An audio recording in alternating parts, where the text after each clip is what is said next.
Orale, vatos! This is Orknowski of WeAreChange.org, joined today by John Snyson, economic historian, and in this video we are going to be taking a look all around the world with the most important international news happening and developing right now. Now, here in the United States, there is a lot of food waste and federal authorities breaking down medical facilities for doing medical treatments that they just don't like, even though some of them have proven to work. But that's a whole nother story. Outside of the United States, the situation is, of course, a lot more desperate, especially for the people in South Africa, and also, of course, for the people of Venezuela.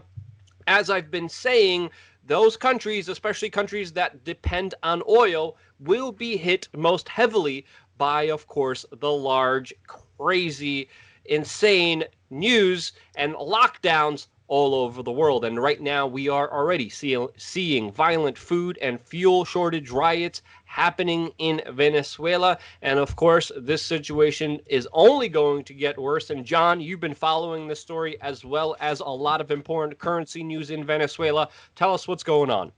Well, so what's interesting, let's talk quickly about, because you went down there, and when you went down there was a hyperinflation happening, right? And that currency was called the bolivars for a fuerte. That's what they call that currency. So what happened with that one? That one hyperinflated and became worthless. Prices were, and of course, gold and Bitcoin was massively, a savior for people during that hyperinflation. So just take that into mind. And just to remind people, sorry, just to cut you off, Bitcoin was pretty much made illegal when I was there in Venezuela. And I still remember changing out my fiat dollars for the bolivars that you're talking about. And I remember just, being at the airport. As soon as I got in there, I'm like, who do I talk to about exchanging my money? The people that we had with us connected us to a person at the airport. And he's like, I gave him $100 bill. And he's like, okay, open your suitcase. I'm like, what? Yes. Oh, I'm like, what is this guy gonna rob me? Is this guy gonna like try to take stuff out of my suitcase now? I heard it was bad, but he's like, no, open your suitcase. He literally dumped a huge bag of money. I should replace the paper money I have in here with bars, because I could barely close my book bag with how much money he stuffed in there. And that was attempt one to deal with hyperinflation. What's going on there now? Well, actually, before that happened, before they actually get this new currency, they actually took away the last three zeros on the 100,000 bolivars bill. I have it. They took away, so it only shows 100, but then it shows 1,000. It says in writing, of course, in Venezuela. So it's pretty hilarious. Well, so what happened is that, they implemented a new currency in 2019 called the bolivars soberano. And of course, again, this is so funny. Like they truly believe that people are stupid and idiots and sheep hair, because they implemented a new fiat paper currency right after the one failed, and they believe that people are not going to take a little bit, see that and be like, hey, this is not right. So what happened? Since mid 2019. As you can see on the chart here, it was 25,000 soberanos to a US dollar. Now it's 171,146.5 is the current, and that's a inflation just over a year, not even a year, and it's 584.58% already. So now you're having another hyperinflation happening in Venezuela on top of the one that was before. And people were in very terrible shape. Now people are starving and running around the whole country, because if they were stupid enough to actually take this new soberano and have their savings in that currency, and they didn't have gold and silver and Bitcoin or other cryptocurrencies, they are insane. Like, look at what is happening now. People are starving yet again. There's people, running around and basically are looting everywhere. And then of course the government is out there, killing people for the looting, for being desperate. That what they created themselves, the government. So people are, and then you have guys like Bernie Sanders, like, yeah, it's pretty great down there, the Sandinistas, back in the day. And this is the thing, like you always have a pendulum throughout history where you have, a great mass in the 60s. Venezuela was a fantastic economy, very modern, very great country, and then they took advantage of that and then created a socialist system where basically government lived off of old what was created during kind of almost a free market economy. And then they turned it into socialist economy, and then massive government programs. They were highly dependent on the price of oil, and when that crashed, they went south. And now, of course, again that oil crashes because they're still a massive. They have the second biggest oil reserves in the world. They are crashing yet again. So yeah, no, that's a huge news there again. Like how they're just repeating, right? And this is just 2 years, like 1.5 years after the one currency failed, the second currency is failing. So just wait, like this currency is gonna go south very fast. Just wait and see. Like we have another massive hyperinflation on our hands here. And for those that don't believe me, it's like when you have those numbers coming up, there's no way out of it. It's gonna be dead. The soberano is gonna join the flirt and be dead. Luke. Yeah. I'm showing some of the videos right now coming out of Venezuela and, of course, coming out of South Africa. And people need to be reminded, if you live in the West, if you live in the United States or Canada or in Western Europe, you are extremely lucky. And you have no idea how potentially bad all of this could get, since already a lot of other places it's bad. This whole entire situation is going to make it that much worse. And that's why I've always been telling people, especially with all this latest finance news, let's keep an eye on Iran, on South Korea, on Venezuela, on Colombia, a lot of other nations that of course aren't as lucky as the United States to be in such high of position. And of course, when the cookie crumbles, it's going to crumble in a way where those countries are going to be most severely affected. There's also a lot of interesting news coming in from Germany, where they seem to have a totally different problem, and it's a rain problem. What's the latest there, John? No, I think it's just like the problem is that, there's a lack of rain, and of course they want to try to blame that on climate change. Now, nobody seems to understand that there's natural cycles to like throughout history that, you have droughts and you have wet periods throughout, any location that you live at. But everybody wants to blame it on something, right? Like there has to be a certainty that, oh, this is something here. Like, for example, the increase in storms one year, oh, it's all like, this is all climate change. Yeah, it's actually is climate change. And that's why they had to change it from global warming to climate change, because, it's actually the climate changes all the time. We live on a planet that's very, dependent on that big glowing ball that's, out there, the sun, and we have to survive with that sunlight. If there was no sunlight, and actually people being inside now during the corona crisis and not going out, being forced to be in their houses and not even being able to just go outside and get that sunlight, that is also detrimental. So like we as humans, we really need, to be out there and live out in nature, because that's what is fueling us. All the food and everything that we grow, everything comes from the photosynthesis that is out there, that actually is the cycle of life, basically. When plants create CO2, which is all poisonous and toxic, Bill Gates, remember Billy Boy, had his big equation where we had to get something to zero to, limit to get CO2 to zero. And humans were there because we actually breathe out CO2, because actually we're photosynthetic with, the plants. The plants take our CO2 and then create oxygen so we actually can live. And the less CO2 we'll have, the harder of a time we probably will have on this planet. And it's potentially devastating for life on Earth if oxygen, because less CO2 means also less oxygen, right? So yeah, but again, that's lack of something everywhere. They want to blame it on something, and I think people want certainty, but I think it's more like natural cycles that we have to live through on this great blue planet that we're at. But that's I think it's more of a testament of human error that needs to be accounted for, that a lot of people don't want accountability, so they're like, just blame it on them. Yeah. And Tucker Carlson yesterday was talking about the importance of nature and being out there and getting sun and getting vitamin D and boosting your immune system. Again, very few people on the mainstream media ever talk about that. Oh, I make it an big issue time. to specifically talk about that issue. And for being in nature to be outlawed is just absolutely ridiculous.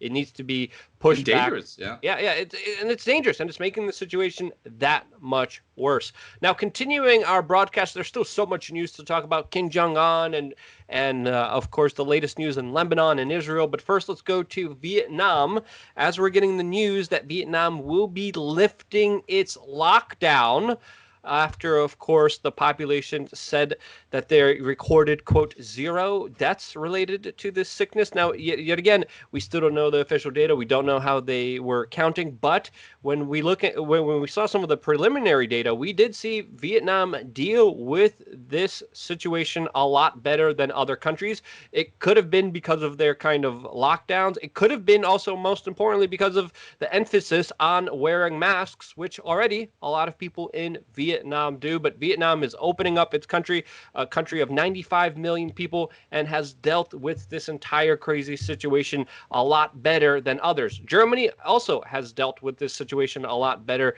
than other countries and hasn't been as heavily hit. That's also worth noting. Norway as well. And I'm sorry, go ahead.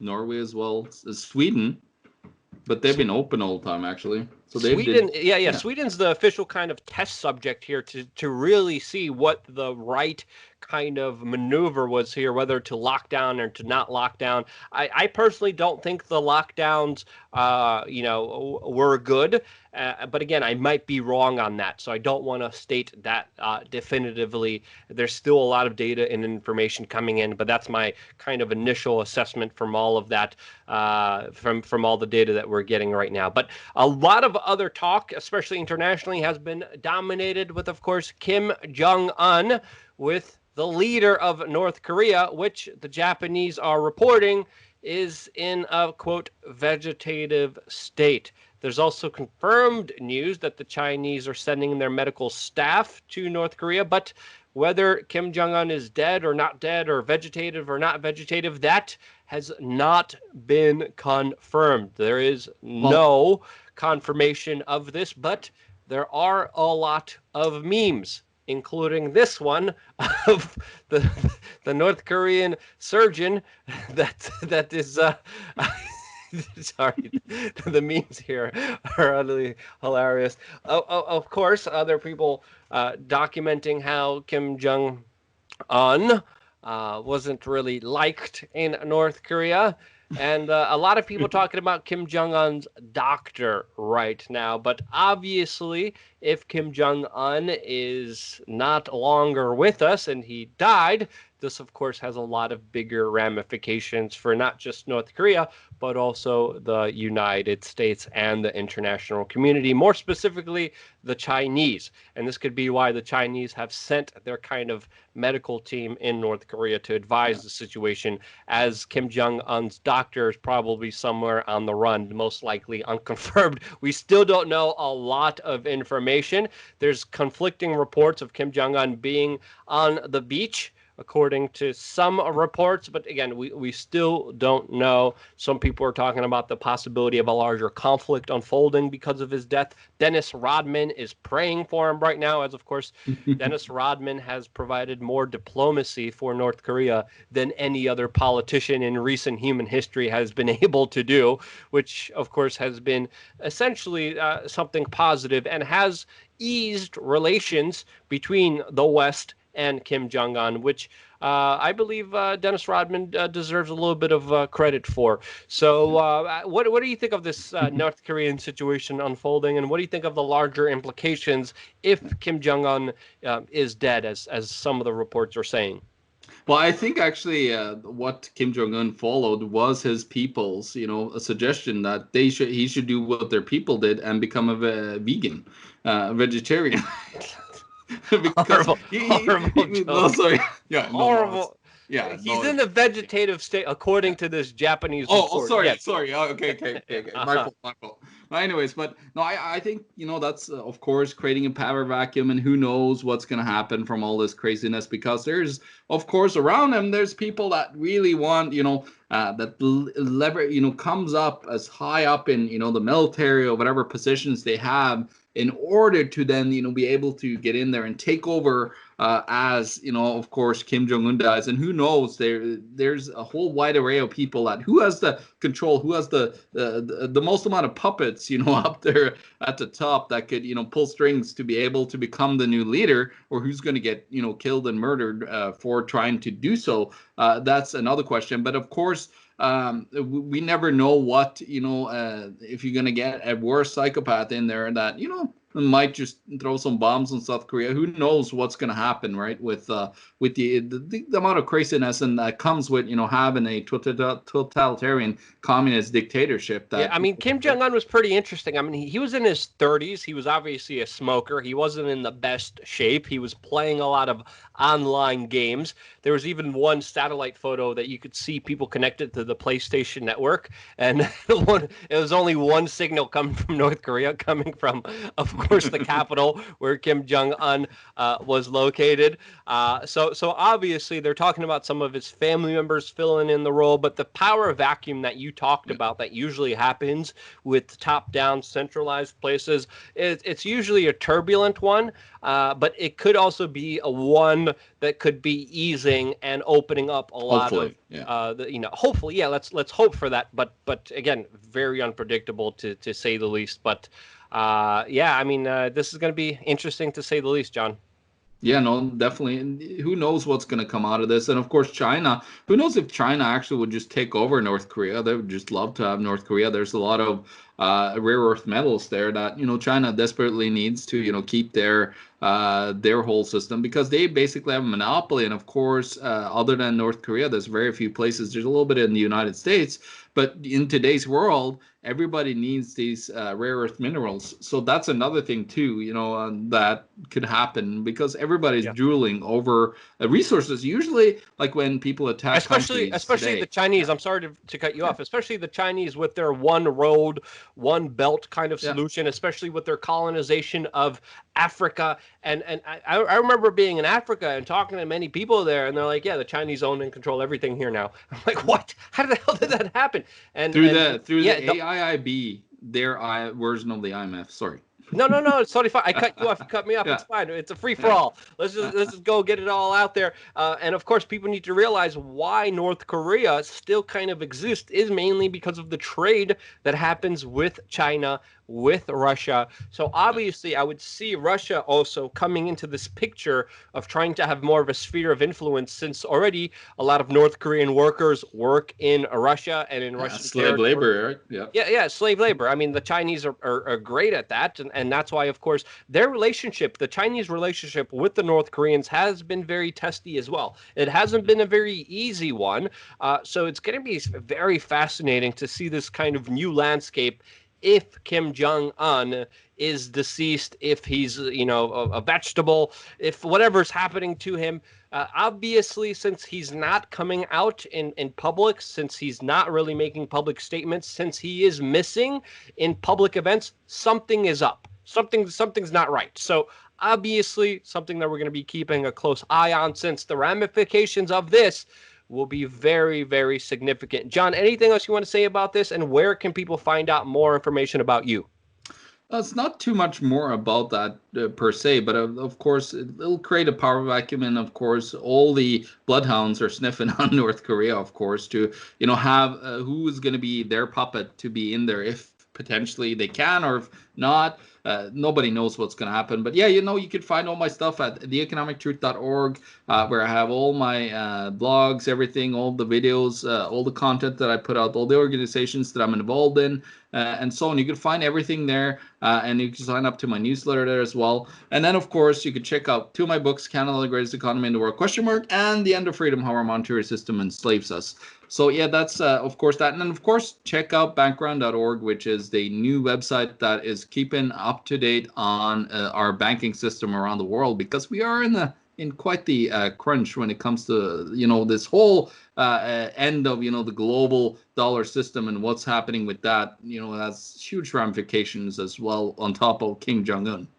Quite the predicament, to say the least. Something that, of course, we talked about on our backup channel, Change the News. This video went off pretty well, and I think the topic of Venezuela and South Africa and everything else that we talked about is going to be very important. So I'm going to put this video on the main channel. I'm trying to go to my YouTube channel, the main one, to show you, of course, the backup channel. The backup channel is called Change the News. You just click this link right there and you're able to get to it. And right here will be, of course, the latest video about all the economic news that, of course, is important for you to know today. John, always a pleasure. Thank you so much for joining us. And, of course, thank you, beautiful, brilliant, amazing human beings, hopefully, who are intelligent, who are here with us, who are a part of the conversation down below. Because if it wasn't for you sharing this video, being a part of this community, leaving comments, fixing me when I'm wrong, because again, no one's perfect. I make mistakes. Everyone makes mistakes. I owned up to one mistakes in yesterday's videos. We offered up correction because unlike the mainstream media, we don't pretend like we're perfect. No one's perfect. And that's why we exist as an independent media organization, because we keep ourselves accountable. You help to be a big part of that. And that's why I love you guys. Thank you again so much for watching. Stay tuned for more here on We Are Change.